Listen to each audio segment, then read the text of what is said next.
प्रश्न क्या है और मुद्दे क्या उठाए जा रहे हैं। मुझे लगता है कि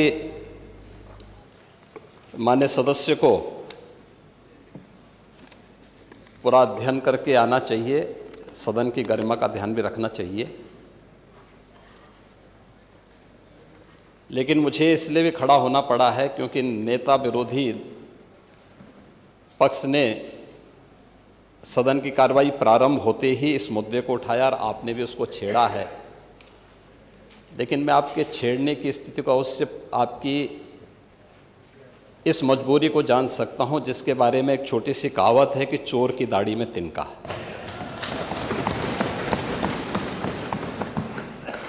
प्रश्न है नकली दवाओं के सेवन से होने वाली मौतों के बारे में, जिसके बारे में उनको उत्तर दिया गया है कि इस प्रकार के कोई भी प्रकरण अभी तक उत्तर प्रदेश सरकार के संज्ञान में नहीं है। दूसरा, समय समय पर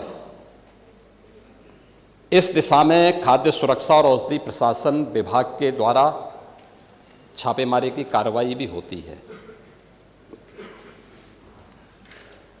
उत्तर प्रदेश के अंदर कोडिन कफ सिरप के मामले में, जिसको नेता विरोधी दल, मैं तो ये मानता था कि उम्र के चौथे पड़ाव पर व्यक्ति सच बोलने का आदी कम से कम इस उम्र में तो होगा ही, लेकिन इस उम्र में भी इस समाजवादी उनको झूठा बुलवा देते हैं। इस उम्र में तो कम से कम उसे झूठ मत बुलवाओ भाई, सच बोलने के उनको आदी होना चाहिए। और वो तो चेयर पे बैठ चुके हैं लंबे समय तक, स्पीकर के रूप में उन्होंने इस सदन को आगे बढ़ाया है। कोडिन कफ सिरप से उत्तर प्रदेश के अंदर कोई मौत नहीं हुई है। एक। दूसरा, इस मामले में एनडीपीएस के अंतर्गत कार्रवाई होगी। ये उत्तर प्रदेश सरकार इस मामले को कोर्ट में जीती है, उत्तर प्रदेश ने इस मामले को लड़ा है।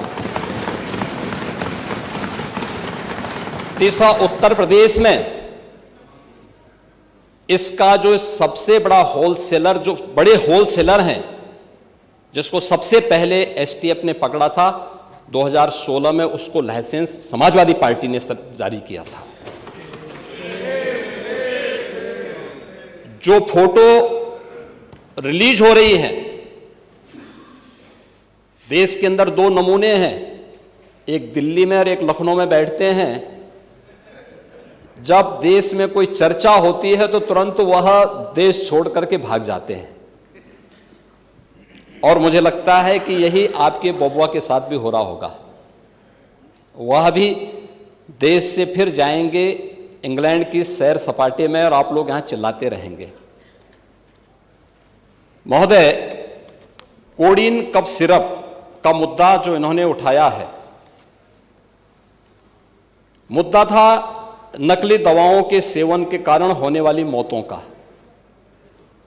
और उसके बारे में हमने पहले ही बताया है कि नकली दवा के कारण होने वाले मौत के प्रकरण की कोई भी बात अभी तक शासन के संज्ञान में नहीं आई है। और समय समय पर एफएसडीए विभाग इसको लेकर के छापेमारी करती है, कार्रवाई करती है। कंपनियों में भी इस प्रकार की कार्रवाई होती है। यूपी के अंदर कोडिन कफ सिरप, इसके केवल स्टॉकिस्ट हैं, होलसेलर हैं। इसका यहां पे प्रोडक्शन नहीं होता है। ये मध्य प्रदेश में, हिमाचल में और अन्य राज्यों में होता है। और जो मौत के प्रकरण सामने आए हैं, वे मौत के प्रकरण अन्य राज्यों में आए हैं। जिन राज्यों में आए हैं, वह जो भी प्रकरण सामने आए हैं, यह तमिलनाडु में बने हुए एक सिरप के कारणों सामने आई है। ये पूरा प्रकरण इलीगल, यानी इसमें एडिटेशन का भी नहीं है, यह इलीगल डाइवर्जन का है।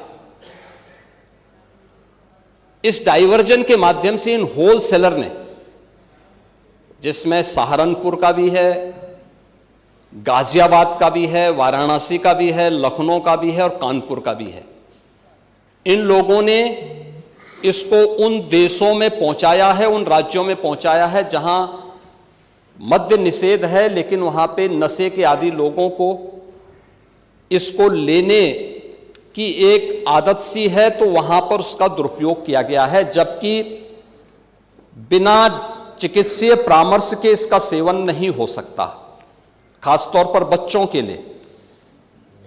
एडल्ट भी चिकित्सीय परामर्श से ही इसका सेवन करता है। कौन ऐसा व्यक्ति है जिसने कफ सिरप नहीं लिया? खांसी होती है, हर व्यक्ति लेता है, लेकिन चिकित्सीय परामर्श से उसमें लिखा जाता है। क्योंकि पढ़ाई लिखाई से आप लोगों का कोई वास्ता है नहीं, इसलिए आप लोग हमेशा इस प्रकार की बातें करते हैं। अब बात पहले अब सुन लीजिए ना, आपने पूरी बात बोली तो हम लोगों ने आपकी बात सुनी, आप लोग चिल्लाते रहे तब भी हम आपकी बात सुनते रहे। अब कम से कम हमारी बात तो सुन लें। ये कार्रवाई सरकार ने की है और सरकार ने इसके लिए 79 अभियोग अब तक दर्ज किए हैं। इसमें 225 अभियुक्तों को इसमें नामजद किया है। 78 अभियुक्त अब तक गिरफ्तार हुए हैं। 134 फर्म पर एक छापेमारी की कार्रवाई हुई है और इसमें अब तक जिन क्षेत्रों में ये आई हुई अलग अलग राज्यों से जुड़े हुए यह सभी केंद्र हैं, और मुझे लगता है अगर आप इसकी गहराई में जाएंगे तो घूम फिर करके वही मामला है कि वो कहीं ना कोई समाजवादी पार्टी से जुड़ा हुआ नेता या उनसे जुड़ा हुआ कोई ना कोई व्यक्ति उसकी चपेट में आता है। और इलीगल ट्रांजैक्शन भी जो हुआ है वह भी आपकी लोहिया बहाने के एक पदाधिकारी के अकाउंट के माध्यम से हुआ है। एसटीएफ इसकी जांच कर रही है। इस पूरे मामले में हाई कोर्ट से उस पूरे मामले को एनडीपीएस के अंतर्गत इस मामले में मुकदमा चलना चाहिए।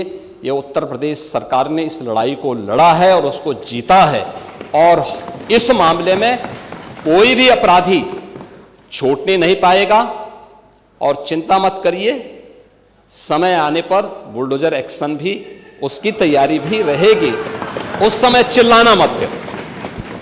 प्रश्न संख्या 5 डॉक्टर रागिनी। नहीं, वो ये दिखाना नहीं, पूरा माननीय मुख्यमंत्री उत्तर नहीं। बड़ा मेरी बात सुनिए, विषय आपने मेरा बात सुन लीजिए, मेरी बात सुन लीजिए, मेरा निवेदन सुन लीजिए।